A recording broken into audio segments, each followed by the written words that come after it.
আসসালামু আলাইকুম প্রিয় শিক্ষার্থী। আজকে অনলাইন ক্লাসে সকলকে স্বাগত জানাচ্ছি। আমি মোহাম্মদ আনোয়ার হোসেন, সহকারী শিক্ষক, cantonment public school and college, Rangpur. আজকে অনলাইন ক্লাসে দশম শ্রেণীর রসায়ন সম্পর্কে ধারণা প্রদান করব। দশম অধ্যায়, যার পাঠ শিরোনাম দশম অধ্যায় খনিজ সম্পদ, ধাতু ও অধাতু। তোমরা কি জানো খনিজ কি?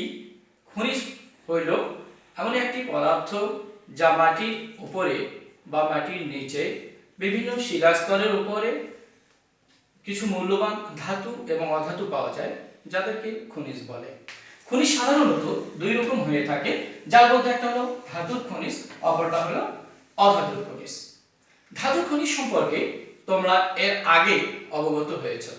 আজকে আমরা অধাতুর খনিজ সম্পর্কে ধারণা প্রদান করব। অধাতুর খনিজ কি? যে সকল অধাতু খনিতে পাওয়া যায় তাদেরকে অধাতু খনিজ বলে। যেমন অধাতুর খনিজ হলো সালফার। সালফার খনি থেকে সংগ্রহ করা হয়। তাহলে সালফার নিষ্কাশনটা কেমন হবে সে সম্পর্কে আমরা ছবিতে একটু দেখব। ছবিতে একটু সবাই লক্ষ্য রাখি। এখানে তিনটা নল দেখানো হচ্ছে। আমি নাম্বারিং করেছি 1 নম্বর নল, 2 নম্বর নল, 3 নম্বর নল। তাহলে মাটির ঠিক নিচে এই সালফারটা বিদ্যমান থাকে। সালফার স্বাভাবিক অবস্থায় কঠিন পদার্থ হিসেবে থাকে, যা হলুদ বর্ণের পদার্থ। সালফার নিষ্কাশনের জন্য যে পদ্ধতি ব্যবহার করা হয় তাকে ফ্রাশ পদ্ধতি বলে। আমরা জানি সালফারের গলনাঙ্ক 115 ডিগ্রি সেলসিয়াস। এই 115 ডিগ্রি সেলসিয়াস তাপমাত্রায় সালফার গলে যায়। তাহলে সালফার নিষ্কাশনের জন্য প্রথমে আমরা পাশের একটা নল দেখাচ্ছি, 2 নম্বর নল, যেটার মধ্য দিয়ে গরম পানি প্রবেশ করানো হয়। যে গরম পানিকে বলা হয় super heated water. Super heated water, গরম পানি দিয়ে আমরা এর মধ্যে যখন প্রবেশ করাই নল দিয়ে, তখন এই সালফারটা কি হয়ে যায়? স্বাভাবিকভাবে গলে যায়। তাহলে সুপার হিটেড ওয়াটারটা কি সে সম্পর্কে একটু ধারণা দরকার। আমরা জানি পানির 1 atm চাপে স্ফুটনাঙ্ক হলো 100 ডিগ্রি সেলসিয়াস। অর্থাৎ 100 ডিগ্রি সেলসিয়াস তাপমাত্রায় পানি ফুটে বাষ্পে পরিণত হয়। চাপ যত বৃদ্ধি করা হয় পানির স্ফুটনাঙ্ক ততই বৃদ্ধি পেতে থাকে। সাধারণত 100 থেকে 374 ডিগ্রি সেলসিয়াস তাপমাত্রার মধ্যে যে কোনো তাপমাত্রার পানিকে বলা হবে সুপার হিটেড ওয়াটার। তাহলে এই 2 নম্বর নল দিয়ে আমরা সুপার হিটেড ওয়াটারটা খনির মতো প্রবেশ করাবো। তারপরে 1 নম্বর নলের দিকে একটু লক্ষ্য রাখি। এই 1 নম্বর নলের মধ্য দিয়ে আমরা 20 থেকে 22 atm চাপে বায়ু বা বাতাস প্রবেশ করাবো। প্রবেশ করালে সালফারটা আগে ওই সুপারহিটেড ওয়াটার দেওয়া মাত্র সালফারটা গলে যায়। তার পরবর্তীতে আমরা বায়ু দিয়ে ওই সালফারটাকে চাপ প্রয়োগ করছি খনিতে। ফলে 3 নম্বর নল দিয়ে গলিত সালফার উপরে উঠে আসে। ফলে ওই সালফারটাকে আমরা সহজে একটা পাত্রে রেখে সংরক্ষণ করতে পারি। এইভাবে অর্থাৎ চাপ প্রয়োগ করে সালফার নিষ্কাশনের পদ্ধতিকে বলা হয় ফ্রাশ পদ্ধতি। এইভাবে পুরোটা পদ্ধতি অবলম্বন করে সালফারটাকে নিষ্কাশন করা হয়ে থাকে। তার পরবর্তীতে আমরা যেটা জানবো সেটা হলো সালফারের ব্যবহার। আমরা জানি সালফারের ব্যবহার ব্যাপক। এক অর্থে সালফারের ব্যবহার বলে শেষ করা যায় না। তবে কিছু কিছু ক্ষেত্রে দেখা যায় সালফারটাকে অনেক গুরুত্বপূর্ণ কাজে ব্যবহার করা হয়। যেমন আমরা যদি বলি সালফিউরিক অ্যাসিড প্রস্তুতিতে সালফার ব্যবহার করা হয়।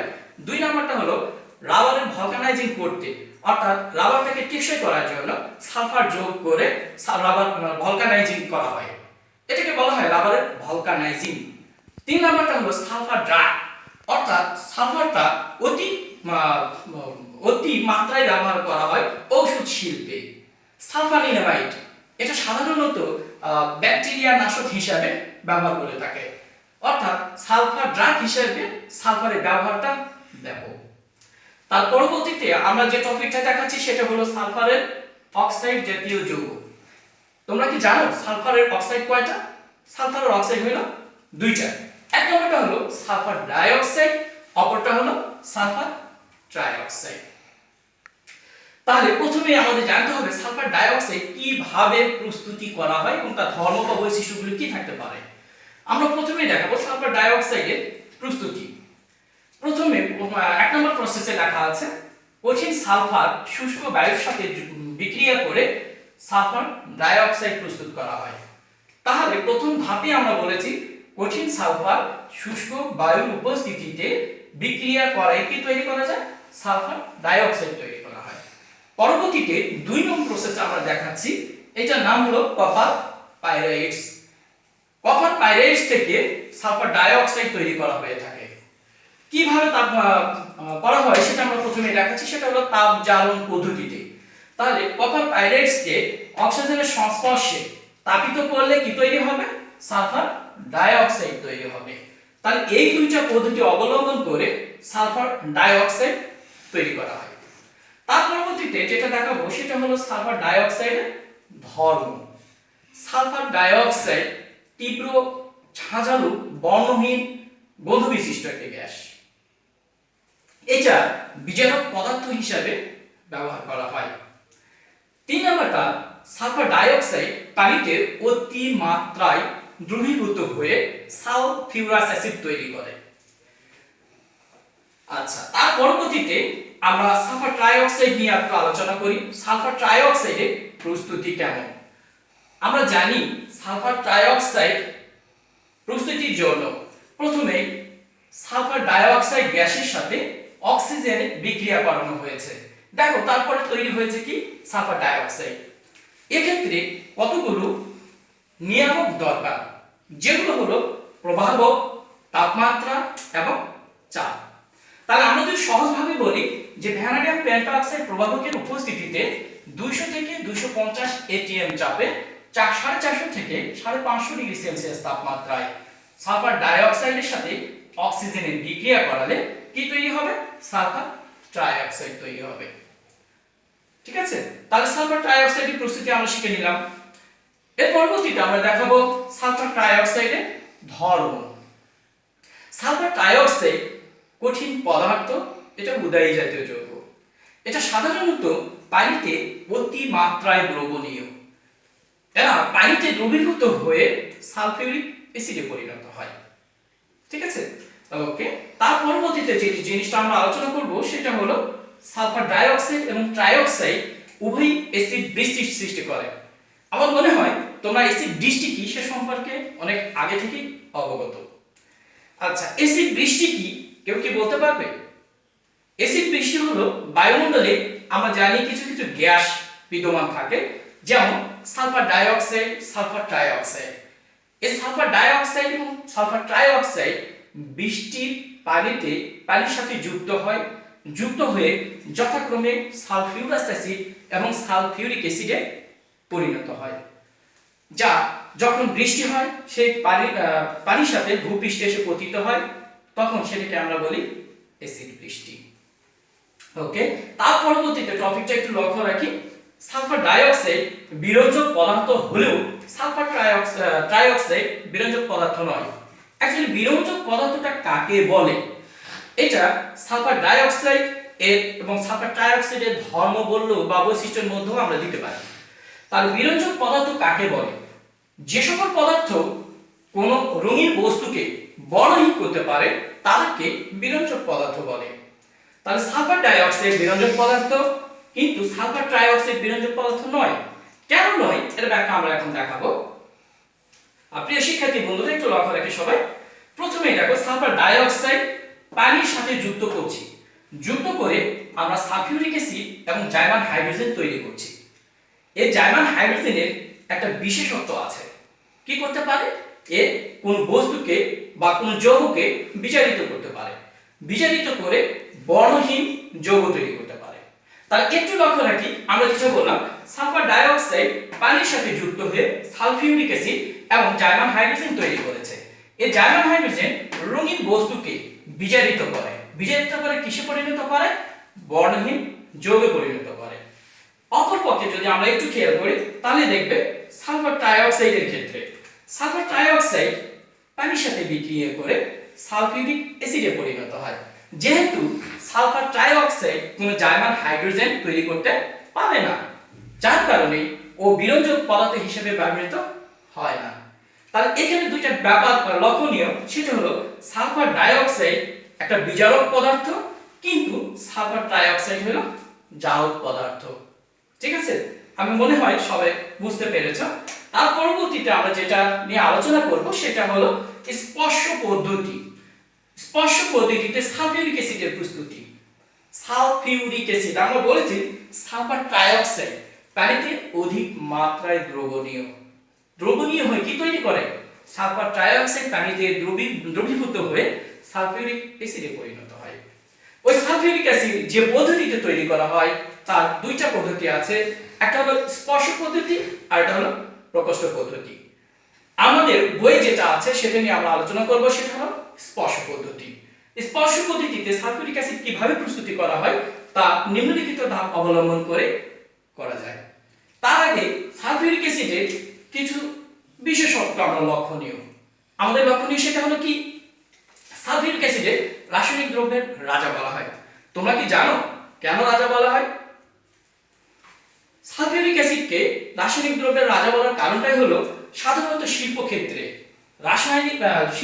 সালফিউরিক অ্যাসিড অতি মাত্রায় ব্যবহার করা হয়। এই অতি মাত্রায় ব্যবহার করার কারণে রাসায়নিক দ্রব্যের রাজা বলা হয়। অনেকে হয়তো বা বলবে এরকম, সালফিউরিক অ্যাসিড শক্তিশালী অ্যাসিড, আর এই শক্তিশালী অ্যাসিড হওয়ার কারণে সে রাসায়নিক দ্রব্যের রাজা।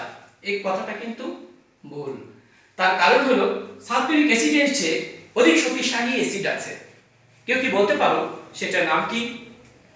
সেটার নাম হলো পারক্লোরিক অ্যাসিড, HClO4। আচ্ছা, তাহলে এই যে সালফিউরিক অ্যাসিড সবচেয়ে বেশি ব্যবহার করা শিল্পে, যার কারণে এটাকে আমরা বলি রাসায়নিক দ্রব্যের রাজা। ঠিক আছে, এখন শিক্ষার্থী বন্ধুরা সবাই একটু আসি, আমরা একটু লক্ষ্য করি। প্রথমে আমরা বলেছি স্পর্শ পদ্ধতিতে কিভাবে সালফিউরিক অ্যাসিড প্রস্তুত করব। এই সালফিউরিক অ্যাসিড প্রস্তুত করার ক্ষেত্রে নিম্নলিখিত ধাপ অবলম্বন করতে হয়। প্রথমে আমরা একটু লক্ষ্য রাখবো ছবির দিকে, বোর্ডের দিকে সবাই একটু লক্ষ্য রাখি। প্রথমেই এখানে একটা চুল্লি ব্যবহার করা হয়েছে। চুল্লির মধ্যে সালফার, কঠিন সালফার আছে, যেখানে আমরা শুষ্ক বায়ু যোগ করছি। শুষ্ক বায়ু বলতে কি বোঝায় তোমরা কি জানো? শুষ্ক বায়ু হলো সেটা যেখানে পানির উপস্থিতি অর্থাৎ জলীয় বাষ্প থাকবে না। এই শুষ্ক বায়ু সালফারের সাথে বিক্রিয়া করে সালফার ডাইঅক্সাইড গ্যাসে পরিণত হয়। এই সালফার ডাইঅক্সাইড গ্যাসকে আমরা ভ্যানাডিয়াম পেন্টঅক্সাইড প্রভাবকের উপস্থিতিতে বিক্রিয়া করায় কি তৈরি করছি? Sulphur trioxide. এক্ষেত্রে তাপমাত্রা এবং চাপ দুইটা ব্যবহার করা হয়েছে। তোমরা কি জানো এই যে এখানে যে তাপমাত্রা এবং চাপ ব্যবহার করা হয়েছে এদেরকে কি বলা হয়? কেউ কি বলতে পারবে? এদেরকে বলা হয় অত্যানুকূল তাপমাত্রা এবং অত্যানুকূল চাপ। এই যে শিল্পক্ষেত্রে একটা ফিট তাপমাত্রা এবং চাপ। ঠিক আছে, আচ্ছা দেখো তাহলে সালফার ডাইঅক্সাইড অক্সিজেনের সাথে যুক্ত হয়ে কি তৈরি করলো? Sulphur trioxide. এই সালফার ট্রাইঅক্সাইড এর সাথে যদি আমরা সরাসরি পানি যুক্ত করেছি তখন কি তৈরি হয়েছে? Sulphuric acid. এখন কথা হলো, যদি সালফার ট্রাইঅক্সাইডের সাথে সরাসরি পানি যুক্ত করা হয় সেক্ষেত্রে সালফিউরিক অ্যাসিডটা কি রকম তৈরি হয়? কি সালফিউরিক অ্যাসিড, এর অবস্থাটা কেমন হবে? কেউ কি বলতে পারবে? আচ্ছা, আমি বলছি সালফার ট্রাইঅক্সাইডের সাথে সরাসরি যদি আমি পানি যুক্ত করি তাহলে গ্যাসীয় সালফিউরিক অ্যাসিড পাবো। শিল্পক্ষেত্রে যখন কোনো গ্যাসীয় সালফিউরিক অ্যাসিড উৎপাদ তৈরি হয় তখন সেটা ঘনীভূত করে তরলে পরিণত করা বেশ কষ্টসাধ্য, যার কারণে সরাসরি সালফার ট্রাইঅক্সাইডের সাথে পানি যুক্ত না করে নিম্নলিখিত ধাপ অবলম্বন করতে হয়। একটু লক্ষণীয় বিক্রিয়ার দিকে। প্রথম ধাপে দেখো আমরা দেখাচ্ছি চুল্লি। তাহলে একটি চুল্লিতে কঠিন সালফার, শুষ্ক বায়ু, অক্সিজেন প্রবাহিত করে কি তৈরি করা হলো? Sulphur dioxide. দ্বিতীয় ধাপে দেখো ভ্যানাডিয়াম পেন্টঅক্সাইড বা প্লাটিনাম প্রভাবকের উপস্থিতিতে 200 থেকে 250 atm চাপে 450 থেকে 550 ডিগ্রি সেলসিয়াস তাপমাত্রায় বিক্রিয়া করলে কি তৈরি হয়েছে? সালফার ট্রাইঅক্সাইড তৈরি হয়েছে। এই সালফার ট্রাইঅক্সাইডের সাথে আমরা তৃতীয় ধাপে দেখাচ্ছি সরাসরি যদি পানি যুক্ত করি তাহলে আমরা একটা উৎপাদ পেয়েছি যেটার নাম হলো গ্যাসীয় সালফিউরিক অ্যাসিড। তাহলে গ্যাসীয় সালফিউরিক অ্যাসিড যদি কোনো শিল্পে তৈরি করানো হয় বা তৈরি হয়, সেক্ষেত্রে যে সমস্যাগুলো হবে সেটা হলো শিল্পে কাজ করার অসুবিধা দেখা দিবে, আর এই গ্যাসীয় সালফিউরিক অ্যাসিডকে ঘনীভূত করে তরলে পরিণত করা কষ্টসাধ্য হবে। যার কারণে এই 3 নম্বর ধাপ সরাসরি অবলম্বন না করে আমরা 4 নম্বর ধাপের দিকে একটু লক্ষ্য রাখি। সালফার ট্রাইঅক্সাইডের সাথে গাঢ় সালফিউরিক অ্যাসিড অর্থাৎ 98% সালফিউরিক অ্যাসিড এর সাথে কিন্তু একটা অবশিষ্ট অংশ থেকে গেছে। শিক্ষার্থী বলো তো সবাই, এর সাথে আর 2% কি আছে? আমরা মনে হয় তোমরা জানো, এর সাথে আছে 2% পানি। এই 2% পানি সালফার ট্রাইঅক্সাইডের সাথে যুক্ত হয়ে কি তৈরি করে? 100% বিশুদ্ধ সালফিউরিক অ্যাসিড। তাই 100% বিশুদ্ধ সালফিউরিক অ্যাসিডকে কি বলা হবে? সালফান। তাহলে সালফানটা কাকে বলে? সালফানটা হলো 100% বিশুদ্ধ সালফিউরিক অ্যাসিডকে সালফান বলা হয়। তাহলে এই 100% বিশুদ্ধ সালফিউরিক অ্যাসিডের সাথে অধিক পরিমাণ সালফার ট্রাইঅক্সাইড যুক্ত করলে কি তৈরি হয়? ধূমায়মান সালফিউরিক অ্যাসিড। এই ধূমায়মান সালফিউরিক অ্যাসিডকে অলিয়াম বলা হয়। তাহলে অলিয়ামটা কি? ধূমায়মান সালফিউরিক অ্যাসিডকে অলিয়াম বলে, যার রাসায়নিক নাম হলো পাইরোসালফিউরিক অ্যাসিড, যার সংকেত হলো H2S2O7।